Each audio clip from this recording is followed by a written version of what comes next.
Hello बच्चों, let's see the question.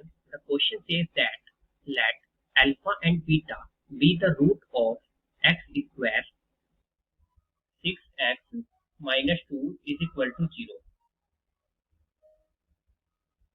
Okay, with alpha is greater than beta, if alpha an is equal to alpha to the power n minus beta to the power n for n is greater than equal to 1, then find the value of a tan minus 2a8 upon 2a9. Okay, options are given. Option A is 1, option B is 2, option C is 3, option D is 4. Okay, let's see the key concept.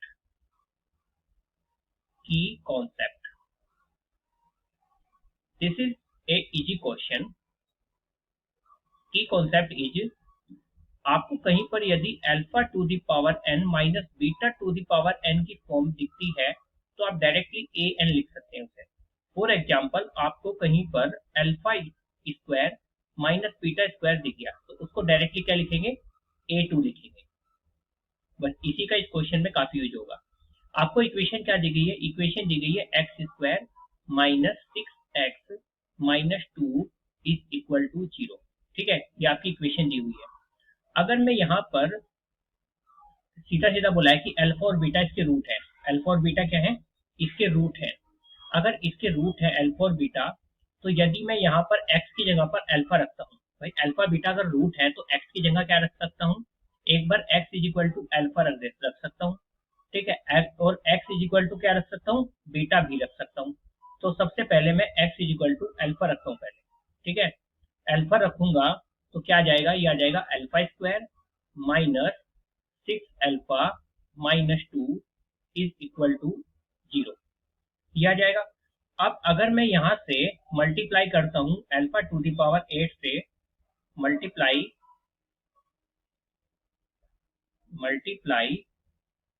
By alpha to the power 8. अगर alpha to the power 8 से multiply करते हैं तो क्या हो जाएगा? ये हो जाएगा अल्फा टू द पावर 10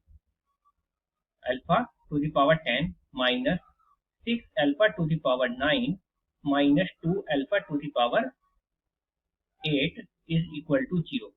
इसको मान लेते हैं इक्वेशन नंबर 1. अब यदि मैं इस सेम ही इक्वेशन में पहले इक्वेशन लिख लेते हैं एक बार, X square minus 6x minus 2 is equal to 0. अगर इस सेम इक्वेशन में अब x इज इक्वल टू क्या रखता हूँ? बीटा, क्योंकि बीटा भी इसका क्या है? एक रूट है. बीटा भी क्या है? एक रूट है. तो यदि x is equal to beta रखते हैं तो ये हो जाएगा beta square minus 6 beta minus 2 is equal to 0. ठीक है, ये आ जाएगा डेफिनेटली. यहां पर भी अगर मैं मल्टीप्लाई करता हूं, multiply by beta to the power 8, तो ये क्या हो जाएगा? Beta to the power 10 minus 6 beta to the power 9 minus 2 beta to the power 8 is equal to 0. इसको मान लेते हैं इक्वेशन नंबर 2. वो हमारी इक्वेशन नंबर 1 थी, इक्वेशन नंबर 2. अब इन दोनों इक्वेशंस का हमें क्या करना है? यूज करना है. ओके, अगर मैं इक्वेशन नंबर 2 में से सब्ट्रैक्ट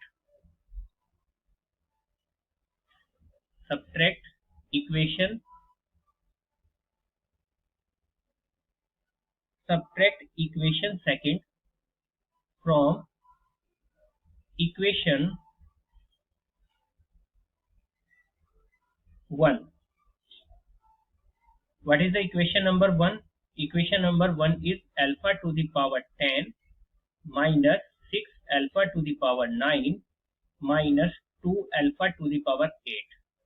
तो RHS में से RHS, LHS में से LHS वाली साइड, तो इसमें से सब्ट्रैक्ट करेंगे beta to the power 10 minus 6 beta to the power 9 minus 2 beta to the power 8 is equal to 0 minus 0 तो 0 ही होगा.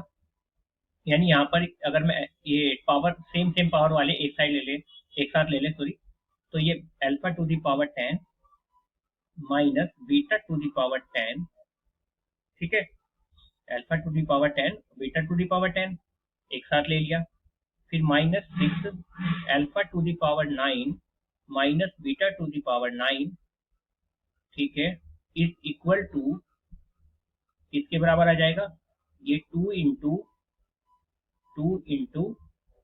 Alpha to the power 8 minus beta to the power 8।